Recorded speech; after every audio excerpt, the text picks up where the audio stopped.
Hello everybody and welcome back to my channel. My name is Giftwontlose, and if this is your first time stopping by on this channel, then please do well to click on the subscribe button below and feel free to like this video, comment on it, subscribe, share it if you like to. Why not? Let's be friends. So for this video, I'm going to be briefly talking about some of the very important points you need to remember if you are hoping to come to Ukraine as either a student, as a tourist, or just for visiting or medical purposes even. Okay, so obviously I've lived in Ukraine now for a few years, and I live in the capital, Kyiv. So if you're in Kyiv, please leave a comment, let's meet up. Now over the few years or lately, what has happened is that the borders in Ukraine has become a little bit porous. Okay, so Ukraine lately started experiencing a lot of illegal immigrants coming in, or even legal immigrants. They come in and then they become illegal. Okay, now for these reasons, lately the immigration, the customs services has become a little bit tedious. So if you're looking to come into Ukraine, you'd hear stories of people who've gotten a visa, they've arrived at the airport and they got denied entry into the country. Okay, now there's a few points you need to remember before you even start or embark on your journey to Ukraine. If you have all these things on lockdown, I promise you your journey to Ukraine would be very easy. So if you'd like to know more about these points, then please keep on watching. Thank you. Welcome back. Now, generally, there are two main categories of people I would like to speak about in this video. The first ones would be students, obviously, and then tourists or people who are just visiting Ukraine for whatever other purpose they are coming for. Okay. Now, for students, Ukraine has a whole lot of international students here in Kyiv, in Kharkov, in Odessa, Dnipro. There are a lot of big cities where you would find a lot of students, Nigerians, Asians, a lot of them actually. Now, if you're coming into Ukraine as a student, the number one thing you need to remember as soon as you get your visa is you need to check your school invitation letter.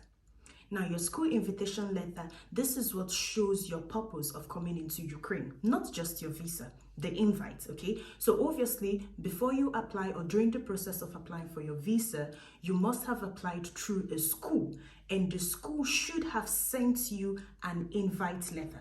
Now, it's very important if you're coming from countries like Nigeria, from Ghana, where it's a little bit difficult to get Ukrainian visas, then there's every probability that your school invite letter must have been expired or nearing its expiration date. Now, it's very important you check this because there are a lot of stories of students who have come to Ukraine. They've gotten to the airport and they've been denied entry into the country solely because their invitation letter has expired. Now, if you think of it practically, it kind of does sound like common sense. I mean, the purpose of you coming to the country is expired, so why should they let you in? But then again, you find cases of, naive students who would tell you things like, oh, my agent said it's fine. My agent said he knows how to fix it. I just need to get my ticket and arrive. Please, I beg you, the same energy or the same efforts your agent would use to fix it when you arrive here, tell him or her to use it and just go apply for a new school invitation letter for you. Once you've gotten your new school invitation letter sent down to you in your country, then you can book your ticket and come.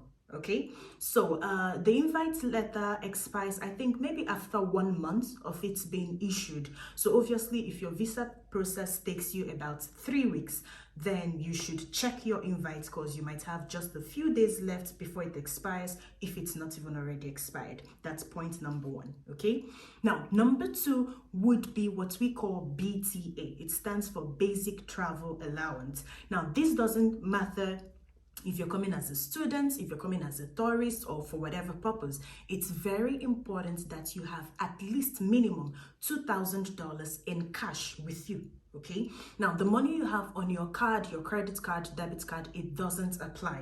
So for instance, if you're coming as a student, yes, you can have the majority of your school fees in your bank card, but it's important you have at least $2,000 in cash that you can show them at the airport or at the immigration services to prove that you can afford to take care of yourself for whatever duration of time you've said you want to stay here.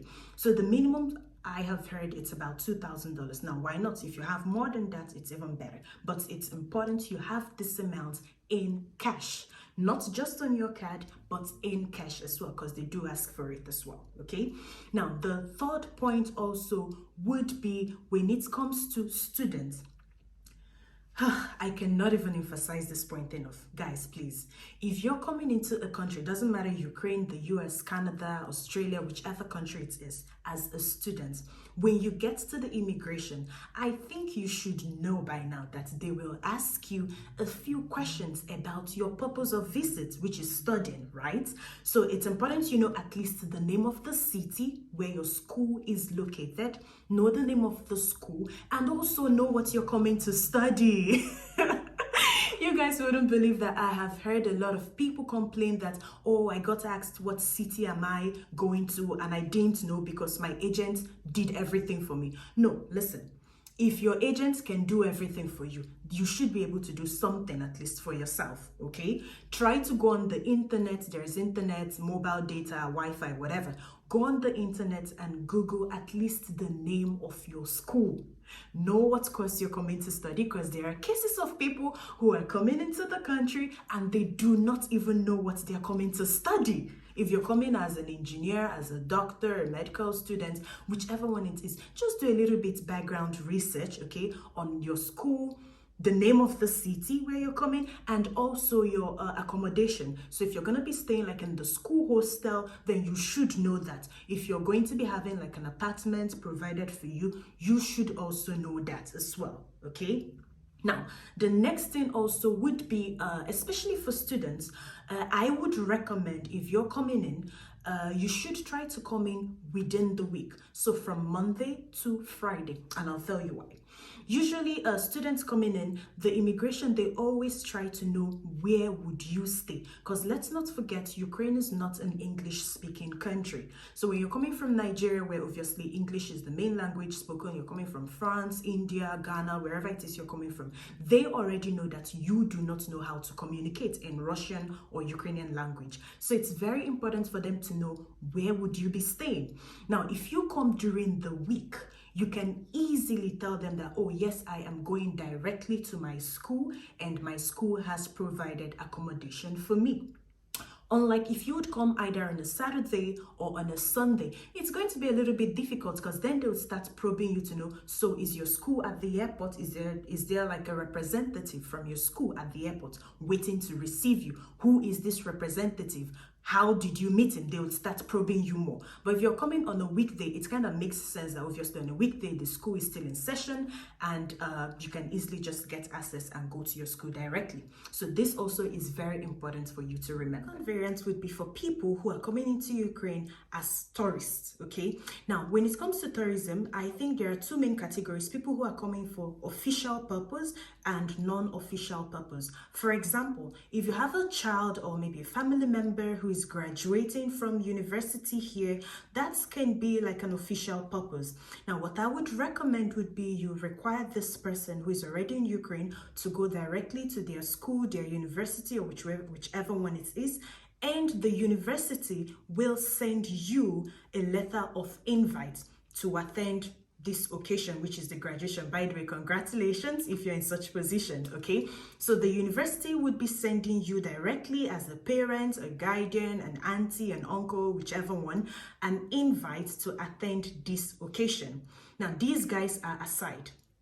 Now, if you're coming for an unofficial purpose, for example, you're coming for visiting, as a matter of fact, this point applies to the both of you, because it's also important you have a place of stay, your accommodation, so your hotel reservation, an Airbnb. Now, obviously, for people who already have family members in Ukraine, it's a little bit easier because you can obviously show from your invite that you're going to be staying with your family member. Now, for those of you who are coming for an unofficial official visit, you must have a place of stay, like a hotel reservation. The best way to make this easy for yourself is if you come through a travel agency, okay? Now, there are a lot of travel or tour agencies here in Ukraine. There are a few ones that I specifically recommend. And if you'd like to know those, then you can always send me a DM on Instagram, or you can just leave a comment down below in this video and I'll be sure to respond to you, okay? Now, the good thing about this tour agency is that they provide you with everything you would need. And most importantly, they would also be at the airport to receive you. Now, let's go back a little bit. If you're coming from Nigeria, I'm from Nigeria, so I know. And you have an agent who is in Nigeria telling you, I'm just going to send you and get an invite for you, and that is it. No, there are recognized tour agencies that the immigration, they know of, okay? So these tour agencies, I mean, you don't need to go with them on the tour, you know, around the cities if you don't want to, but these official bodies will be the ones in charge of you while you are here. So they would come to the airport to receive you, and they would also help you settle in, like if you need accommodation or hotel or things like that, they would provide such for you. It makes your transition very, very easy. And from the immigration, it makes it also very easy because they understand that you have someone who will be in charge of you, because as I said, Ukraine is not an English-speaking country. Now, obviously, if you also come in as a tourist, it's also important that you have the BTA, which is the basic travel allowance, minimum $2,000. And also, there's one last point for you guys. This might seem like it's not relevant, but it is. I had a friend who visited me from Nigeria about 2 weeks ago, and she came as a tourist, obviously. She said she was asked at the immigration, how many baggage does she have, or her suitcase, how many suitcases does she have? Now, when I first heard that, I laughed, but then again, it kind of made sense, because in Ukraine, obviously, the border is quite porous, and they are trying to curtail the number of legal immigrants who end up becoming illegal, if that even makes sense, because there are cases of people who come in as students and they end up not going to school, or people who come as tourists and they end up not leaving the country eventually. So they wanted to know, how many suitcases did you come with, because you said you're coming for a period of just 2 weeks. So obviously, if you're coming in for 2 weeks and you have like 5 baggages, it's like, honey, are you serious right now? So if you're coming as a tourist, try to avoid too much unnecessary excess luggage. Obviously, come with the things you would need. If you're coming in the winter season, then of course have warm clothes with you, but try to avoid unnecessary suitcases, because that could potentially be suspicious. I think this is all the points I can remember right now. If I remember any other points, I'll be sure to leave them down in the comment section or in the description box. Okay, people, that's it. So if you liked this video and you'd like to see more of such videos, then please go ahead and click the subscribe button. It's free, and I don't know why information hard to get. Please go ahead, share this video, like it, and subscribe, and I'm gonna see you guys in my next one. Bye.